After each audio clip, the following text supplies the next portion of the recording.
Dear students, today we are going to discuss about receivables management.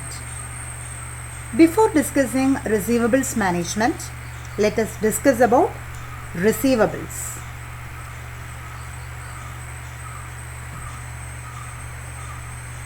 When we start the business, the thing which we find more difficult is getting sales. But once we have done sales, then we are confined to more difficult part, that is receivables.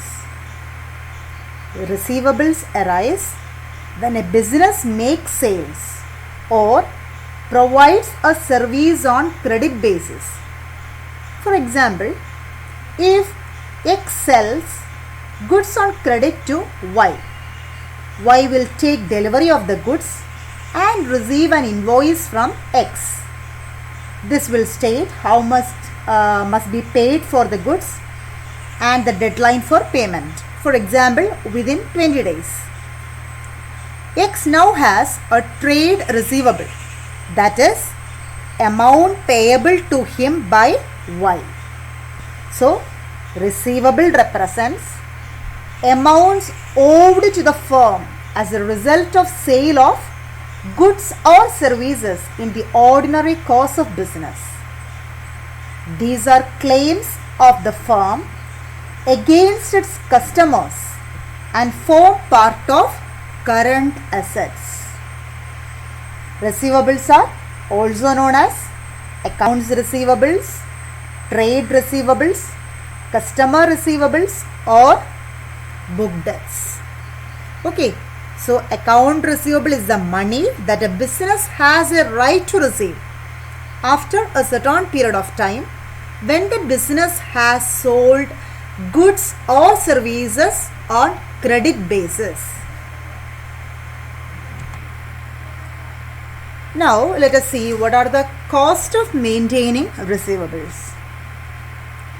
Maintaining receivables bears cost. Okay, it includes cost of investment in receivables, collection expenses, bad debt losses, cash discount.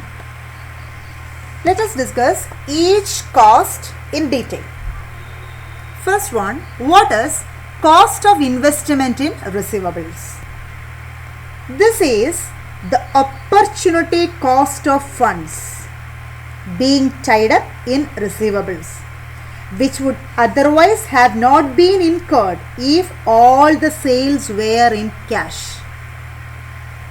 Cost of investment in receivable means it is opportunity cost of funds. It is tied up in receivables, which would otherwise have not been incurred if all the sales were made on cash basis. Okay, next one, bad debt losses.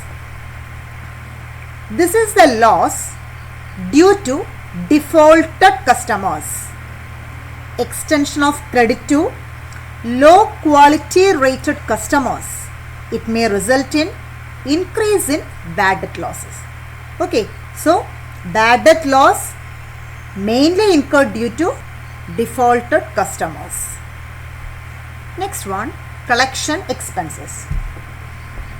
This is the cost incurred for operating and managing the collection by credit department of the firm. This includes administrative cost, salary and commission paid to collection staff, cost paid for telephone and communication and so on. That is what collection expenses are. Next one, cash discount. It is the cost incurred to induce the customer for early payment of their accounts. In order to induce a customer for early payment, we are giving cash discount. A firm can offer cash discount to its customer to reduce the average collection period, bad debt losses and the cost of investment in receivables. Okay, so these are the cost of maintaining receivables. Next one, what are the factors influencing the size of receivables?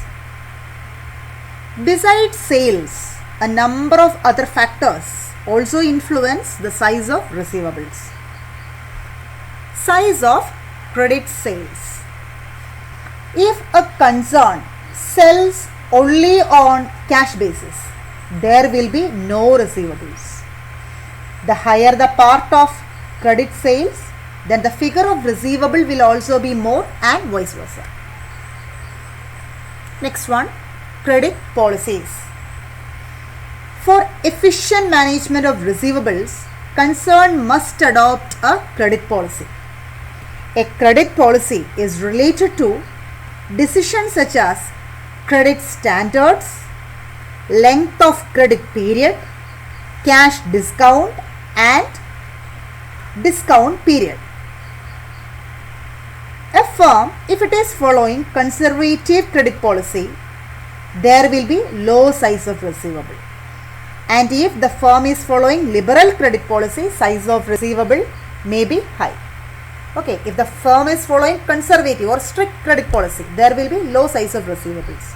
And if the firm is following liberal credit policy, then size of receivables may be high. Next one, terms of credit. Terms of credit. The period for which the credit is allowed will decide the extent of receivables. Longer the period of credit, more would be the receivables. Next one is expansion plans. When a concern plans to expand its operation, it has to enter new market.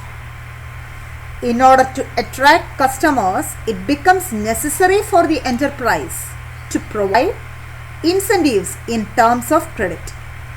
So, it may result an impact on receivables. If a concern expands or when it enters new market, in order to attract customers,